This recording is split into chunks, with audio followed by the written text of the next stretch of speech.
Let's decorate a Yellowstone thermal pool cookie. Start by grabbing your rectangular cookie and an edible pen, and we are going to make some amoeba circular shapes on this cookie.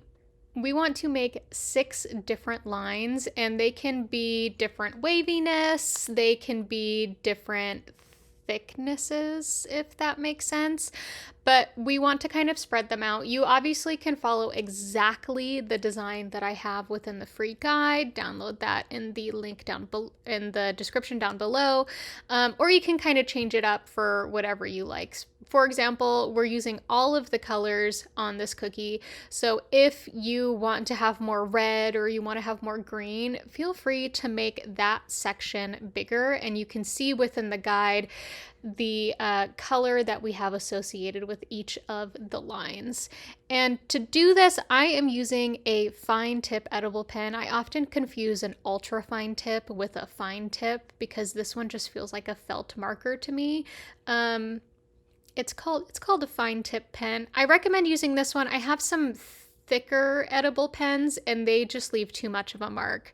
So recommend getting some fine tip edible pens. They write the best on a cookie. You can also scratch this design out with a scribe. Just make sure you brush off your cookie before you move on to decorating it. So we're going to start by outlining each one of these lines, and the center is going to be our deepest, darkest color. That's going to be our dark blue.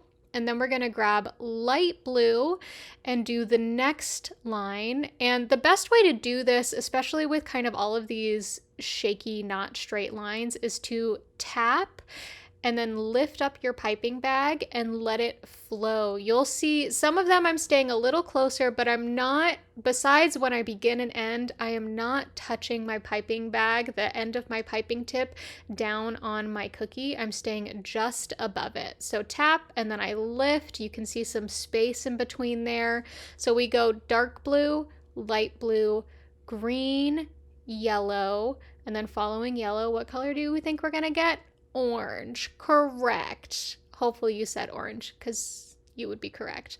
And then after orange, we do red, and then following red, we're going to outline the cookie in white. Now, is this 100% accurate for how a thermal pool in Yellowstone would look?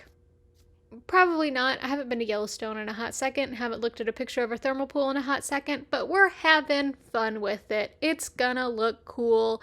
It's gonna be a cool cookie. This is probably the least recognizable cookie within the entire national park set because it's a thermal pool. It's not like a landscape scene. You'll also notice as I'm getting towards the edges of these lines, particularly with the yellow, the orange, and the red, I am making sure I'm just outlining the edge of the cookie with that color wherever it may fall. And then everything outside of the red is going to be white. So I just want to outline the rest of the cookie in white. Now, I'm outlining all the sections and then I'm going to come back and fill all of those sections. You could immediately outline and fill them. I have a little bit of a looser icing. I'm doing a mix of some frozen icing and some fresh icing, and my frozen icing really didn't cooperate. I had a really, really thin red. I had a thinner green. It just wasn't going very well. So the outline gave it some time to set up before I put a little pressure with that icing in there. Because you see, we're being precise. We're getting it in the line, right? But we're also putting some pressure on that line so we can avoid using our scribe to even everything out. I still will grab my scribe to even everything out. But the point of this cookie and this cookie within the entire set is to have everything be wet on wet. So we're having our lines, but they're not creating a distinction between one section to the other, where we're not getting dimensional differences where kind of the lines curve down. Everything will look flat on the cookie in the end. That's kind of our wet on wet. Wet on wet can mean a few different things when it comes to cookie decorating. Sometimes you'll have wet on wet designs where you're doing designs in one another with the scribe. This wet on wet means that we are just having similar icing consistency directly next to each other with no additional dry time, so that the design is going to flow together, and that's the intention.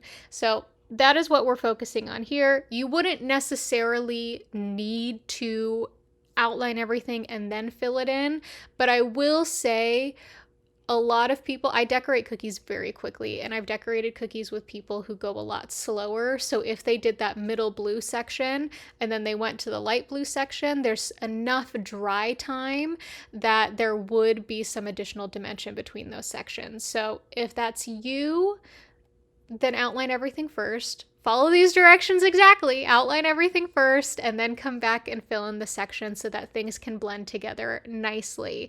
This is also the type of cookie I used to never use a little turntable when I decorated cookies, and now it's the type of thing where I don't know how I ever did that before, but I was perfectly capable of doing it. If you don't want to pull out your scribe, here's a quick little tip. You can shake your cookies.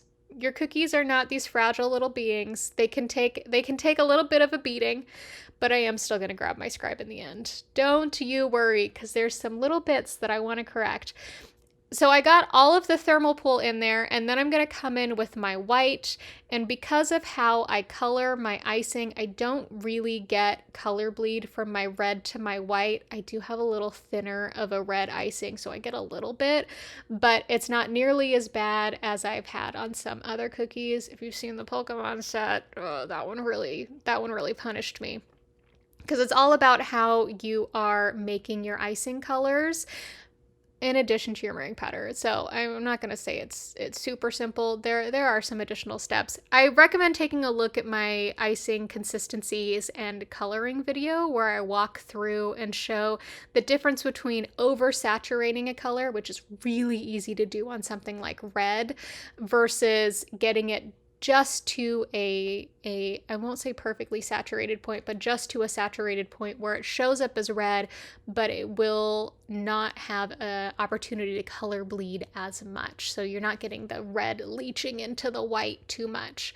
So after I use my scribe, kind of even everything out, there's some pieces on this orange and this yellow that I wish was a little smoother.